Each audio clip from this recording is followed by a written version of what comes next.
What if I told you the number one thing holding back your butterfly had nothing to do with your hips, but it was related to a video I posted 15 years ago? Let's unpack that, shall we? Maria here from GoalieTrainingPro.com and Goalie Training Pro TV. I'm an exercise physiologist. I specialize in off-ice training for hockey goalies. And today we're talking about the top 3 ways goalies can improve their hip flexibility, or more importantly, their mobility, that are actually from this decade. Here's a little backstory. I got a message on Instagram from one of you that was really, really concerned. They thought they had impingement, early arthritis. They'd been on the doctor Google, that it was their psoas, their gracilis, their obturator internus was too tight. And here's after we had a little back and forth, here's what we discovered. He had found a video I had done called How Goalies Get More Flexible Hips from 15 years ago. and he had been doing it for the past 3 years.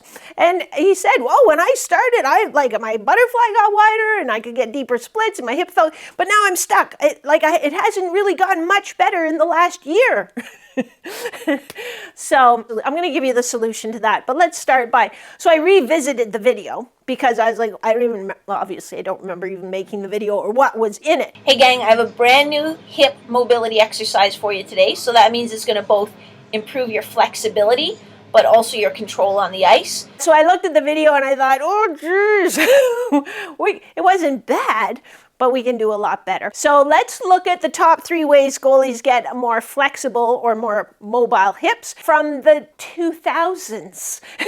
And we'll go from there. Just like hockey has evolved, training has evolved, and your body needs to evolve too. So if you have been doing the same routine for 3 years and expect to see continuing gains, it isn't really gonna work that way. Your training needs to change really every 4 to 6 weeks to give your body a fresh stimulus to continue getting those adaptations. Before we dive into these top 3 ways from 2025, we'll also clarify that we say flexibility sometimes because that's what you guys are looking for and that's what you get. What we're really after as goalies is mobility. Most of you know this by now, but mobility is really, okay, how far can I stretch? That's flexibility. But how much of that range can I control and can I actually use on the ice?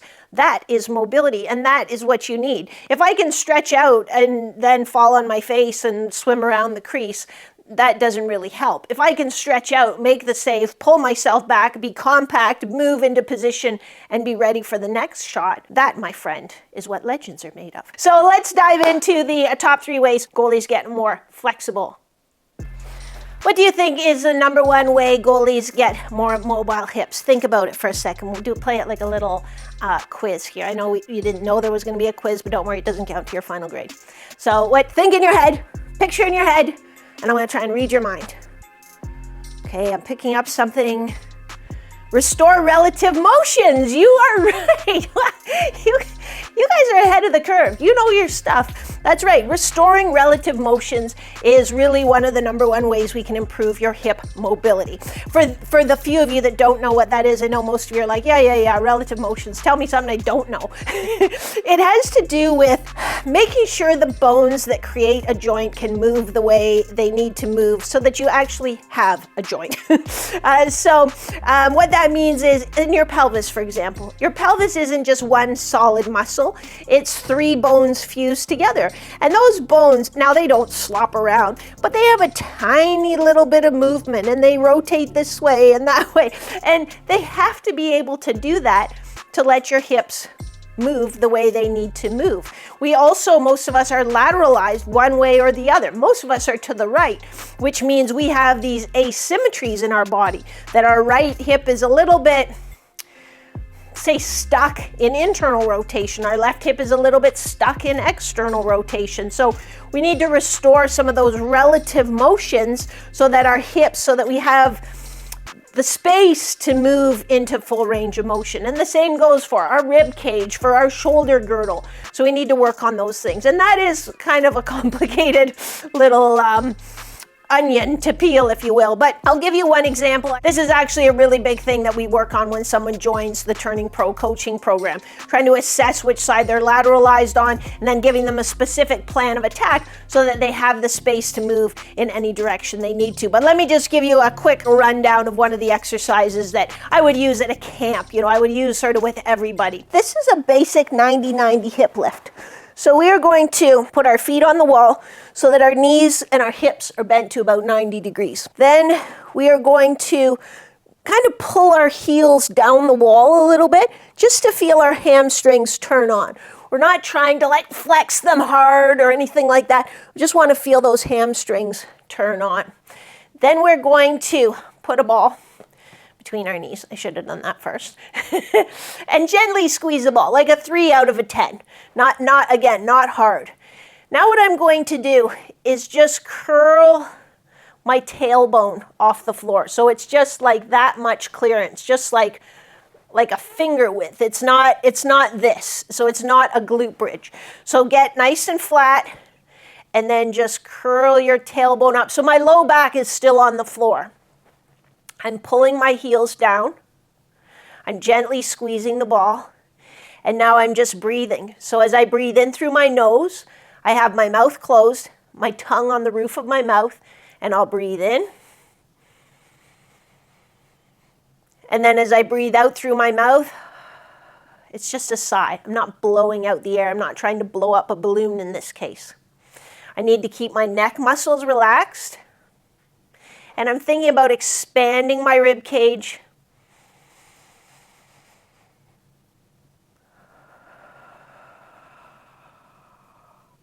And you'll do 6 to 8 breaths like that. And you might be thinking, well, Maria, like I thought this was supposed to help my hips. And breathing doesn't have anything to do with my hips. But, but you would be wrong. So, when we breathe, you know that your diaphragm descends and ascends. So as you breathe in, it descends. As you exhale, it ascends. But you also have a pelvic diaphragm, and it moves with your abdominal diaphragm. So those two work together, and it's actually part of how we create that zone of apposition, that sort of stacked position where we can be really stable and powerful. So we get those working together. And some of those, we talked about relative motions in the pelvis. So as we breathe, our pelvis actually kind of breathes with us. It goes through some relative motions. The sacrum moves on the innominate bones as we breathe in and breathe out. So it's these are very subtle things, and it doesn't maybe make as much logical sense, but it absolutely works. So that's one place where we start.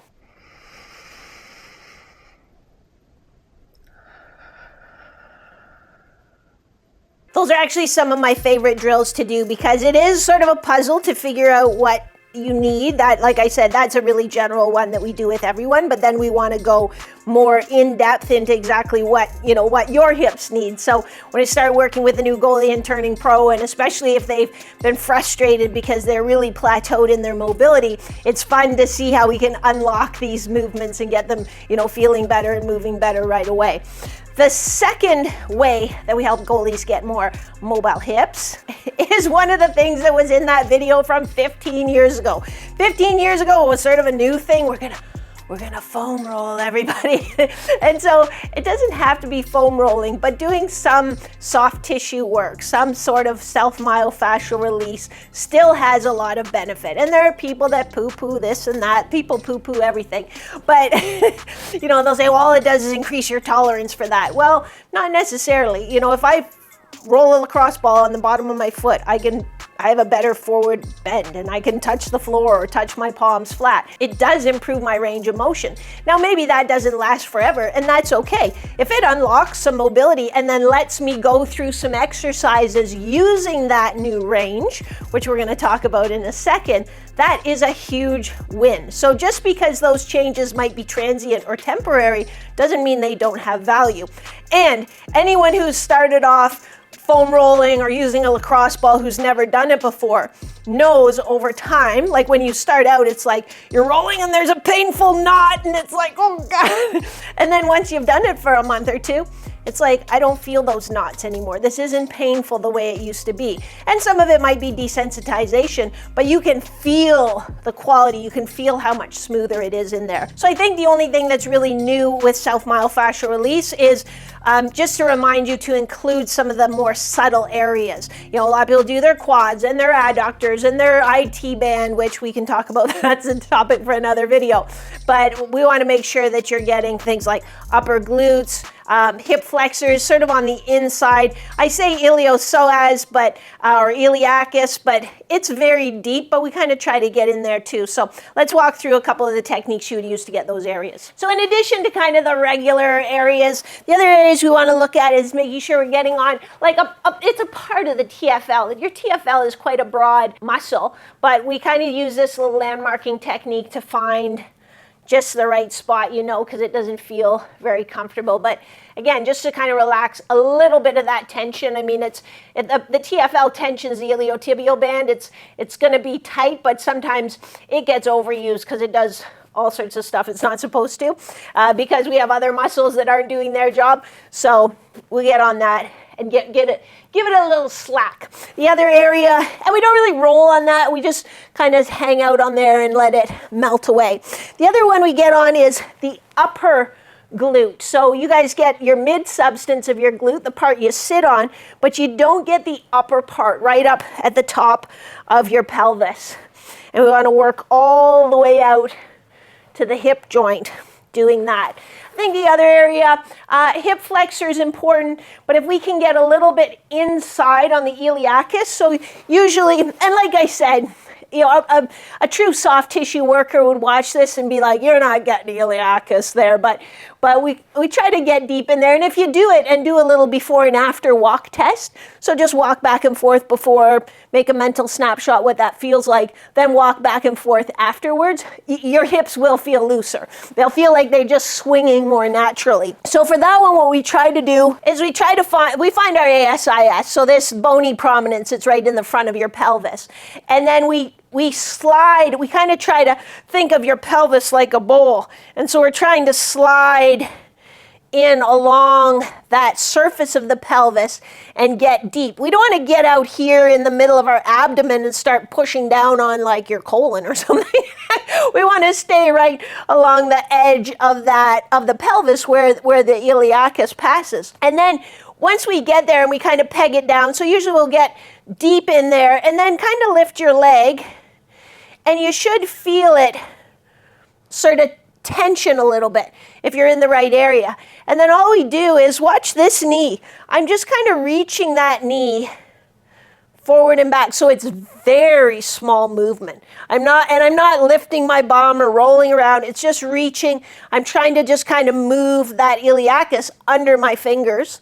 And I'll do that about 15 times on each side. So there's kind of 3 areas that you can target to get a little more specific with your self-myofascial release. And the third way goalies get more mobile hips is by developing strength at length. So if we do not have strength through range of motion, we don't own that range of motion, we can't use that range of motion.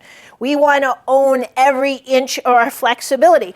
So again, there's a million ways we do this, but let's just look at a really basic example. If I'm stretching my groins, my adductors, and I get out here and I'm trying to stretch them and make them like stretchy like an elastic band. This doesn't really help me unless I have strength and control in this range.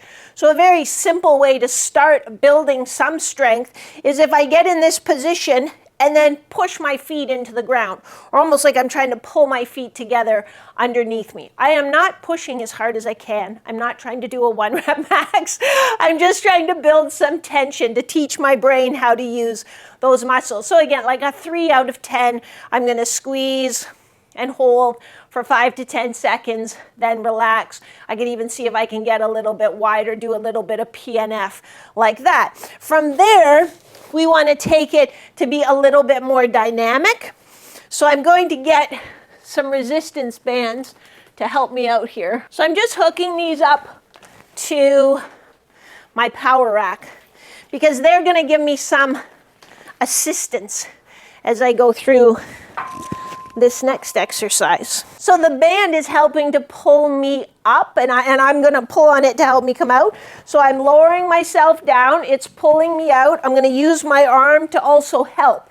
So I'm using my muscles, but I'm getting a little bit of assistance as well to come out of there. Now, I know you goalies. I've been training you for about 25 years, more than 25 years now. And I know you're going to be like, I'm going to do that, but I'm not using the band. I'm not a sissy. I love to work hard. And you are going to tear your groin. So please don't do that. Remember, it is much easier to lengthen under tension than to come back up. And it's not... Your muscle, they don't have to be that strong. They need to be smart and dynamic, and you need to build them up over time. So please keep that exercise at the start to be, again, like a 3, 4 out of 10, just to learn how to use those muscles through range of motion. Otherwise, I guarantee you're going to hurt yourself really badly, and obviously neither of us want that. Okay? Can we move? Are we good?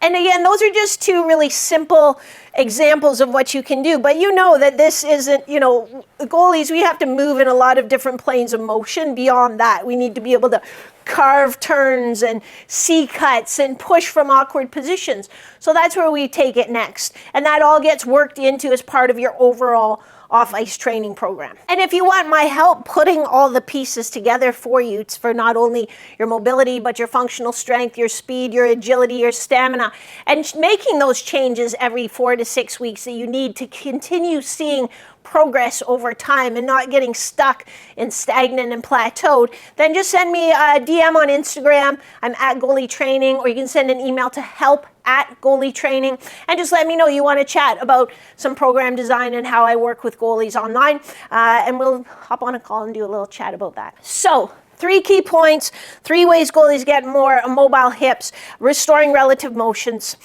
getting into some of the deeper spots with your self-myofascial release, developing strength over length, and not getting stuck with outdated routines. Things that worked 15 years ago will still work for a certain amount of time.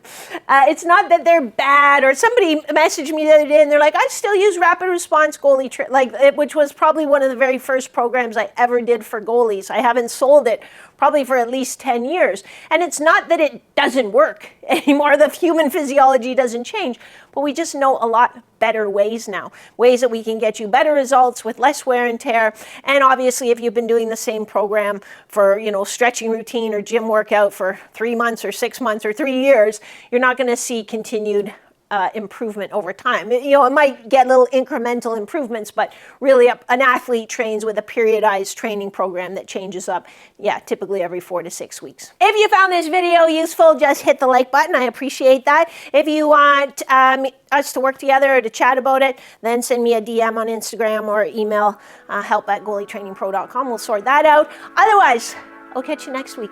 Same bat time, same bat channel. I love you guys. Hello, frog in my throat there. I love you guys.